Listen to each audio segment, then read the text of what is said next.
This is the Bahamas Tonight, the Northern Edition. Good evening, all. I'm Shashina Roll. As always, it is so great to have you with us.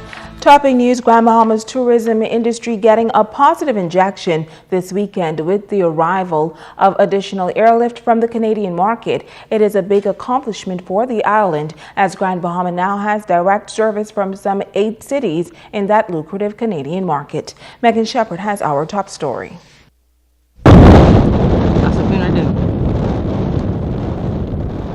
Canadian visitors from Vancouver and Calgary arriving on Grand Bahama to the sweet sounds of junking.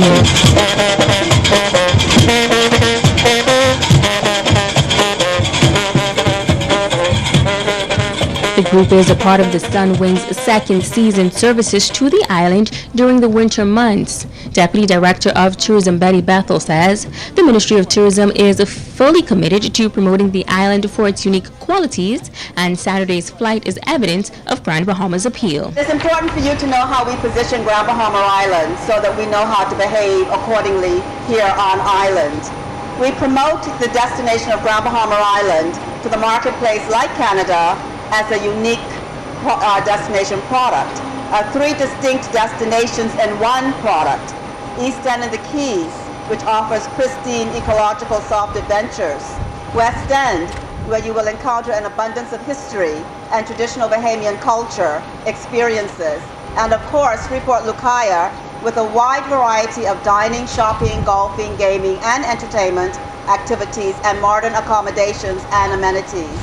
This is what guests like Canadians who arrive on our shores expect to experience. Russell Miller of the Grand Bahama Tourism Board noting the significance of the flight to the island, pointing out that this is the first direct flight from Vancouver to the island and the only direct flight from that city to the entire Caribbean. He says the partnership has already proved fruitful in the previous months. Sunwing and its subsidiary company Vacation Express have proven to be great partners for the Ministry of Tourism and the Grand Bahama Island Tourism Board, and indeed the destination. With the opening of the Memories Resort in February of this year, they have brought more than 20,000 guests to Grand Bahama year-to-date September 2014. Senator Julian Russell attending the inaugural arrival as well. He says he is confident that the continued partnership with Sunwing will prove successful to the island of Grand Bahama. We know this is the beginning of the second season. In the first season, Sunwing has done well for Grand Bahama. It will end October at 80% occupancy. This is in a resort that was closed last year. So for those of you who say there's nothing happening in Grand Bahama, we need to reflect on that. Spending is up, visitors' arrival to the island is up, and the second season is proving to be even better than the first. The inaugural flight from Vancouver took approximately 5 hours. Megan Shepard, ZNS Network News. Well, hundreds of Bahamas Celebration passengers are back in Florida now after a terrifying ordeal just outside the Freeport harbor on Friday night. Our news team was on the scene as the ship was towed back to the port after something went wrong. The Bahamas Celebration cruise ship has canceled all cruises to Grand Bahama until further notice. This coming after the ship incurred damage while leaving Grand Bahama on Friday. The ship reportedly ran aground 200 yards outside of the Freeport harbor with 700 passengers and crews on board. Now, reports say a heavy wind pushed the vessel to the side of the channel, and that left a small hole in the side of the ship. The Celebration then had to be towed back to harbor. No one was injured, but some passengers did recall hearing the ship hit something in the water. Officials say the ship lost power. However, they say passengers were never in any danger, and the passengers were allowed to leave the ship and were housed in 6 hotels for the night. Some of those passengers were flown to Florida on Saturday, while others were transported via Bimini Superfast ferry. The ship owners say a small hole in the vessel has been patched, but the cost of the damage is not known at this time. The Celebration cruise ship is still at the Freeport harbor and will be taken to the Grand Bahama shipyard for repairs as soon as the ship can be accommodated. The Bahamas Celebration provides ferry service between the port of Palm Beach and Freeport, bringing thousands of passengers to this island each week. Well, police are searching for a man who robbed a business establishment in Hunters around 8 o'clock last night. Police tell us that a man of dark complexion, 6 feet tall, slim built, wearing a gray hooded jacket, gloves, dark colored pants, and a cloth mask covering his face entered the business, brandishing a knife, and he robbed the operators of cash and fled the scene on foot. Now, if you can help police with this investigation, you are urged to call 350-3107 or 8-911 or 919 or contact your nearest police station. Switching gears now, a young businessman investing in a second business on Grand Bahama. This investment is expected to contribute to the economic life of the city while promoting healthy living at the same time. This past Saturday, Jamal Monker, owner of New Lifestyle Vegetation, cut the ribbon for a New Life Alkaline restaurant. It is a concept that has taken off in the Nassau market. This new business is located in the center of downtown and is providing additional employment. Minister for Grand Bahama, Dr. Michael welcomes the new investment and the opportunities it could bring for a change of lifestyle. By the Ministry of Health. So it's important for young entrepreneurs and medical individuals as well as alternative practitioners to offer alternatives to Bahamians so that they can have a better quality of life and to be able to utilize products that can promote health. I'm very concerned about the incidence of obesity, particularly on the island of Grand Bahama, and a high incidence of obesity among young children.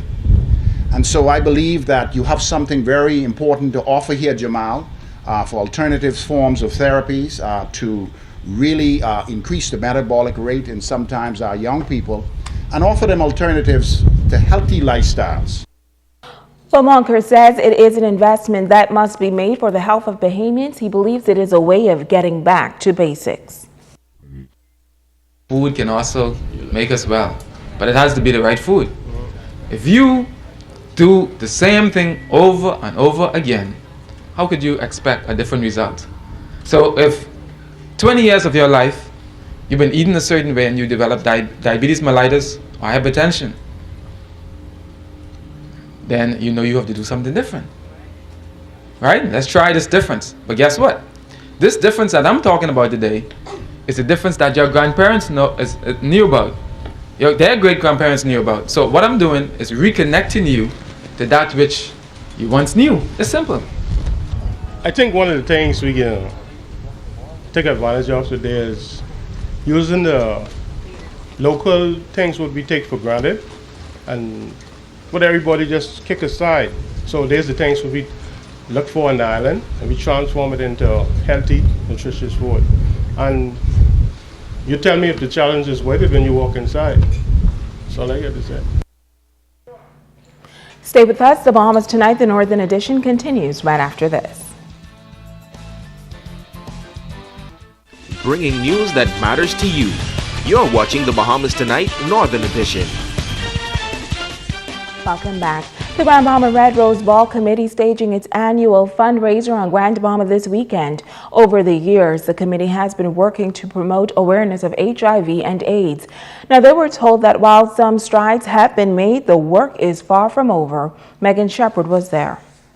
It was a night of elegance under the theme An Evening in Paris. The Red Rose Ball Committee bringing the community together to continue its effort to raise funds for the fight against HIV/AIDS. Minister for Health, the Honorable Dr. Perry Gomez, noting the success the committee has had over the years in its partnership with the AIDS Foundation out of Nassau. He says thanks to events such as the Red Rose Ball, great strides have been made over the years. The struggle to get treatment, first world treatment to our AIDS patients was overcome through the assistance of the AIDS Foundation of the Bahamas. And in particular, the funds from AIDS Foundation went to prevent mother-to-child transmission of HIV and AIDS. And as you know, we have just about eliminated mother-to-child transmission of HIV/AIDS in the Bahamas. Minister Gomez also noting that the stigma associated with the disease can be just as painful as the diagnosis itself. He says, thankfully, however, the committee has helped to reduce the negative associations. Fortunately, in the Bahamas, because of the activities of civic groups like your foundation here and the foundation in Nassau, that people got sensitized and the attitudes of people towards HIV and AIDS have changed dramatically in New Providence and throughout the Bahamas compared to what it was. He also took the time out to commend the public health nurses, who he says works tirelessly to better the country. I often refer to them as unsung heroines of our country because they, day in and day out, they just take care of the poor. They take care of people with various infectious disease problems. They take care of the epidemics that come to our country. It is they that are on the front line. And so I pay tribute to them always. Megan Shepard, ZNS Network News. Thanks, Megan. Well, companies in the industrial and technical sectors hosting a career fair for 9th grade students on Grand Bahama. It is the second year for the career fair that seeks to introduce students to the various career opportunities when they are getting ready to make that all-important decision. Minister for Grand Bahama, the Honorable Dr. Michael Darville, as well as Deputy Director of Education Sandra Edgecombe, say the career fair is an essential tool for youth development. The aim of this career fair is to create an outlet for 9th grade students across the island of Grand Bahama to be introduced to the major industrial and technical companies on the island, as well as the careers and employment opportunities which are available at each of these facilities. We believe that giving students the opportunity to inquire and gain sufficient knowledge in these job opportunities will awaken their interests and propel them towards receiving the training and certification needed to capitalize on jobs that are and will become created in these sectors. As we move forward, we will need to extend this experience, I believe, even to our 6th graders. The banner that depicts the idea of the fair this year describes it appropriately, and the word that's outstanding in the banner is opportunities, for indeed this fair provides the opportunities. A number of companies participated in the career fair on Friday, including the Grand Lucayan, Freeport Harbor, the airport company, Statoil, and a whole lot more. We are looking forward to having the students come around so that we can give them some idea of the opportunities that exist within these 3 companies. Statoil is again pleased to participate in this job fair. Last year was a good experience for us, and we are happy again to be a part of it this year. We enjoy working with the youth of the country and in any way possible trying to inspire and to educate as much as possible. The Minister of Youth, Sports and Culture, the Honorable Dr. Daniel Johnson, closing out Youth Month on Grand Bahama. On Saturday morning, he made a stop at the Sir Charles Hayward Library to take a look at the displays mounted by 2 of the longest-serving youth organizations in the Bahamas. That's the Boys Brigade and the Boy Scouts. Now, the minister was impressed with what he saw at the library. The display is first class, but the purpose is really important. This is 100 years of scouting in the Bahamas. The Scouts Association has done great things over the years, and they're putting this on to get other young men and girls to come and join up with the Scouts again and revive the movement. Get out and enjoy the environment of the Bahamas. There's a shirt over there says, I sail, I row, I scout. That's what being a young person in the Bahamas should be all about. Minister Johnson says as the country continues to face challenges with some of the youth, these organizations have an important role to play in keeping them grounded. A bit of a problem with crime and violence, and this is a bit of a solution. It's that simple. The more kids we get into scouting, the less people you will see getting into trouble. Well, yesterday, Youth Month officially came to a close with the annual Youth March that began at the Pro-Cathedral of Christ the King, and it ended in a rally at the Independence Park. Meantime, the Jack Hayward High School helping to guide its students in selecting suitable career fields. Last week, the school invited representatives from the various law enforcement agencies to gauge the students' interest and to promote law enforcement as a good option. Garnet Mills Lewis took part in the event. Giving the students the personal side of the police force. You know, usually they see us on news arresting persons or maybe even in a bad light. So we're here to tell them the police force is a good organization to be a part of and show them that we have different areas. We have from fire, we have traffic, we have urban renewal, we have scenes of crime. It's so many things that they can do in the police force if they do decide to join the wonderful organization. The school's guidance counselor, Shavita Campbell, says students were elated to have been a part of this initiative. They're very involved. They're very enthused. They're asking questions based on what they would have seen throughout the news, and then they're also asking questions regarding qualifications. How do I join? What's a proud moment for us is that two of our own who would have recently graduated from Jack Hayward are here now doing presentations, and so therefore it gives the students a better perspective to say, I can see myself within that capacity. I could see myself on the force. We're getting out of school in a couple of months, and we need to keep our mind focused on where we're going to be in the future. So I'm happy to see that the Bahamas Police Force and Defense Force and the Fire Department came out to let us know what are the qualifications to be these officers.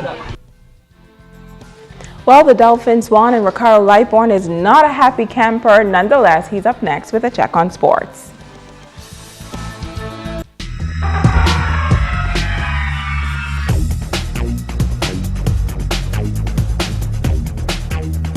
Everybody, welcome to Sports with Ricardo Lightborn. This one goes out to Darth Colley as well as Carol Roll tonight. And I got to tell Michelle Lang and also Cali Canaris, hey, go ahead for it. Over there at Hurricane Lounge, Stacy, don't open your mouth tonight. Bahamas Softball Federation Ladies National Championships is back here in the Northern Bahamas. The men's title, well, it's in Abaco. The Creta Bulldogs, they're now called the Abaco Imaging Bulldogs. Shelter the Arnett Sporting Lounge Hitmen, 8-0. Lyle Big Boy Sawyer was named the MVP. The Candies Wolverines, the ladies champions, folks, and they came home today with lots of hardware.